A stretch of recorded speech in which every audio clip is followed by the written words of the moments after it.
Sumed Kundu's got a question about schools. Hi, so the events of the past few weeks have been concerning to me as a high school student, and coming from a boys' high school, I've seen firsthand the patriarchal and elitist attitude that can be formed in such environments. In my opinion, boys would be able to communicate better with women and girls in a co-ed environment. So is there really a need for single-sex schools in the 21st century, and what role do they have to play in consent? Do you think there's a role for them? I think they do. But it's a very limited role. Yeah, OK. Briony, Scott, you run didn't see this one coming. A single-sex school. Firstly, I just want to say to Saxon, it's amazing to listen to the strength with which you tell your testimony. And I deal with peer-on-peer assault at the young level. And, you know, at that level, your main goal is to triage and make sure that people are actually OK and they're going to live, right? Because young people tend to go very black and white. And all, you know, and it's like my life is over, and we are there going, there is always a third way. There is always, it's never yes or no. It's always we will look after you. And so you're not always looking to get them into the court system. You're looking to keep them alive. And if they're 14, they may not at that point be able to do anything or want to do anything, but at 24 they may. And so you want to be able to strengthen them so they get to 24 and they think about it again. And at 34, they might be thinking differently, and 44 again. But the whole Me Too movement, where you're seeing women in their 30s and 40s and 50s going, it's enough. What we're trying to do is get them early so they don't have to go through their entire life carrying this burden alone. It's an extraordinary strength. To Kundu's question, I'm going to defend my school because it's a raging feminist boot camp. And so all of these issues that we're talking about, we talk domestic violence, we talk about power. What do you do when your boss puts his hand on your knee? How do you ask for a pay rise? What do you do when someone's throwing a temper tantrum at you? What do you do if you're cornered in the back room? Let's get real. He's talking about boys' schools here. This is what he's talking about. The interesting thing is it all depends on the leadership, right? So you can have people in co-ed, and it's a co-ed world, right? And how is that working for all of us? We all need to step up here, and we can look at communities and go, oh, that particular school's really bad, or this particular, you know. And I'm like, no, we just stop. We have a problem. We have a real problem across our society. And the question now is, what are the leaders doing about it? So the leaders of schools, the leaders of sporting groups, the leaders of our national government, you know, what are they doing? And I can tell you the testimony of young people is just dismissed. So you can have 2 alleged allegations of rape, both one historical and one not, in National Parliament, and there's a review within 2 days. We can have 1,500, 2,500, 3,000, 4,000 testimonies of adolescents, and we're still waiting for some demonstrable evidence of action. So what's the action you want? Oh, you want to know? Yeah. OK. So first thing I want is I need the adults to stop acting like children so that the children don't have to keep acting like adults. Because at the moment, it's being driven by young people. First thing. The second thing I want is the Australian Human Rights Commission to come in and look at adolescents across the board. I don't care where they go to school. I don't care how much alcohol they drank. I don't care what postcode they lived in. I want them to come up with specific recommendations that I think we should implement. And I don't mean this so disrespectfully to government, although it may come across this way. I don't want to wait for them to make a decision as to whether they'll implement recommendations or not. I think the responsibility is on adults in our society to step up and make the changes that we need to make that will make them happen, because if we leave it to government, it will never happen. So, you want me to keep going? Yeah. I'm a principal, I can go on forever. So I look at this and I think the leadership matters, and that comes to all of us. You cannot hold young people to a higher standard than we're prepared to hold ourselves to. Now, whether I work in a single sex, I've worked in boys' schools, girls' schools, co-ed schools, honestly, the human heart is the same. The issue now is how do we lead out of this? OK, Patria is a school girl. You're in, I think, year 11, is that right? 12. Year 12 in Sydney. Do you think Briony's squibbing it a bit on the boys' schools question? Do you think that there's an issue there? I'd like to acknowledge that consent needs to be taught in all spheres of society, regardless of age, what school do you go to. Yeah. But the fact of the matter is the number of girls who've been assaulted by a boy who goes to a single-sex school exceeds the amount of fingers and toes that I have. And I think this is plausible evidence that there is an indoctrinating toxic culture in boys' schools. And I think it doesn't necessarily begin with the boys, but it begins with the environment that they're presented in. And I think it also starts from the fact that they don't have access to girls on a daily basis. They are How do you think these boys see girls at your school, girls like you? Honestly, I think we're seen as objects and as conquests. We're not people who you want to be friends with. It's simply, oh, who did you kiss on that night? Oh, who's that?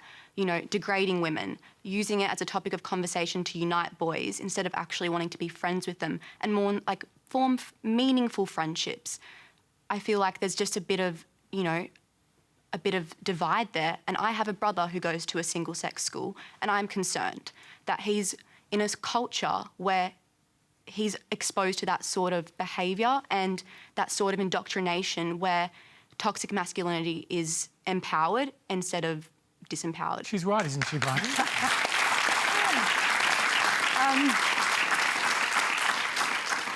I'm not going to argue with anyone's opinion on that, and that's her experience. I get that, I really do. The challenge that I have is that when we did the Royal Commission into Institutionalised Child Abuse, we went, it's not everywhere. It's just in this pocket. It would never be in the church, you know, and, oh, look, it's in the church. And then you look at domestic violence and it would never be happening in the high SES, you know, wealthy families. And you go, oh, look at that, it's in wealthy families, you know. And I look at this and I go, yes, it has absolutely come to the surface through the independent schools and the single-sex schools, but we are delusional. It is willful blindness to think that it ends there. The Human Rights Commission have already done this through the army and they've found it rampant through there. They've done it in the hospitality industry. They've done it through there. It is a problem, and this doesn't actually lessen anything that you're saying, but I want to add to it and go, yes, I hear that, and if there's poor leadership in this area, you will absolutely see that behaviour. Joe? I've got to say I'm someone who went to an all-boys school from 7 to 10, and then I went to 11. I went to a co-ed school, and what we found is that boys couldn't integrate with girls in normal friendships, and to the point where we started actually having parties with just the boys, because we found it uncomfortable to talk to girls in any type of friendship type setting. Now, looking back at that, I thought it was completely normal at the time, but looking back, it's super toxic. To the point where we can't have open and honest conversations with girls as mates. And you're right, you know, looking at how some boys' schools sit, you're looking at a guy who went to a boys' school, a guy who played in the NRL. A lot of the time, unfortunately, females are seen as objects. And it's super toxic, and that's the sort of stuff. So where does it come from? You were in that environment. Where does that emerge from? I think it's taught. I'm someone who now I do a lot of work specialising in people's behaviours, and every single person here tonight is a product of their own conditioning and their own upbringing. So the stuff that we see and how we act now as adults is stuff that we've been taught and stuff that we've been conditioned to believe is normal. So what we need to do is start to have these conversations with our boys at young ages, talk about consent, talk about respect before consent, about people and respecting people's views and you know, yes and no. And, you know, I talk to my 6-year-old boy now about respecting his 3-year-old sister. She stands over him, don't get me wrong, but at the end of the day, like I'm super grateful that my 2 daughters at the age of 3, almost 4, and 14, almost 15, that they are fierce young girls, because I am super scared of the as we call it, toxic masculinity in society that we have. My girls will be able to stick up for themselves. I want to get around the panel, but Patria, so you made the point that it's about boys' schools. Briony says this is a broader thing. Mm-hmm. Do you think there's just a particular brand of toxic masculinity that's coming out of these schools? Is that what you're saying? Not necessarily, because I think that toxic masculinity is everywhere, whether you go to a boys' school or not. It's just an ingrained part of our culture, which is not good, of course, but it's just kind of the way it is, and hopefully we can change that.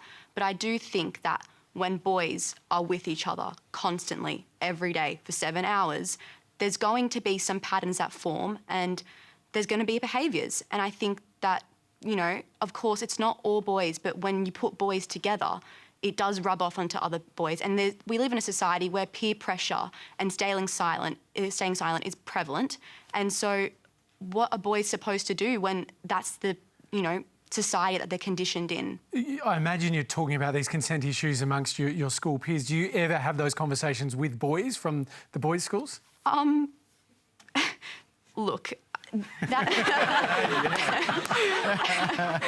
conversation has been limited. I have tried, but boys do get very protective when speaking about this, and I think they perceive that we are attacking them when really it should be diplomatic conversation where both parties are heard, and about integrating and hearing both perspectives while also making sure that women are empowered, because the fact of the matter is 1 in 5 women are sexually assaulted, which means that technically 1 in 5 men are the sexual assaulter. So there needs to be a conversation where both parties are heard, and to move forward to break a cycle that is clearly, trapping us, and to overcome that, I guess. Patria Havardis.